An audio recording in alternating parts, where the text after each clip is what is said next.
Now to the photo you're seeing on your screen. Coming up Saturday night on 48 Hours, a young mother, Megan Parra, shot dead in her home in a small town in Louisiana. And weeks later, her death was declared a suicide. Case closed, right? But her family had a feeling that the investigation was rushed, and they launched a 10-year-long search for justice. David Begnaud, on assignment for this week's 48 Hours, has a preview, an almost decade-long search for what happened here. Before you get into this, I have to say I loved your story with one of our very own in this building about the lost Apple product. I just have to say, really, really good job. Your great journalism continues with this fascinating true crime story as well. Thank you, Reed. Look, it's fascinating. Oh, let me set the scene for you this way.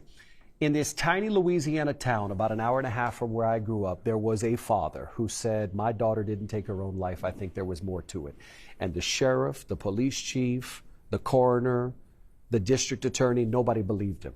People in town thought the guy couldn't let it go. They thought, that poor grieving man, he just can't get past it. And that poor grieving man ended up asking a classmate of his who went on to be a very well-known FBI agent to come take a look at the case. And the FBI agent came to town and he was prepared to tell him, Steve, you gotta let it go, buddy. And he said, wait a minute, just take a look at everything I have. And once you look at it, if you still think I gotta let it go and it was a suicide, I'll do that. And he came back and he said, Steve, you're right.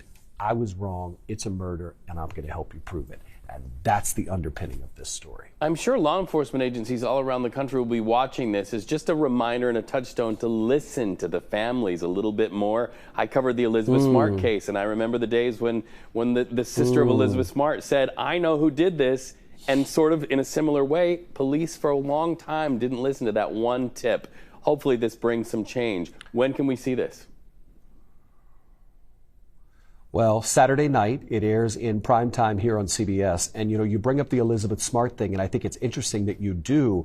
In this case, the officer who declared it to be a suicide was a rookie cop who spent about 2 days investigating, wrote a one-page report, and then walked away. Told the family that the woman's fingerprints had been found on the gun, but the gun was actually never sent off for testing. It is wild when you take a look at what we have, and a lot of interviews we actually have on body camera, so you'll see the real interview for itself. David, always a fascinating storyteller. We appreciate you so much. Anytime we get you on these screens here in San Francisco, it's a joy. We appreciate it. Thank you very much.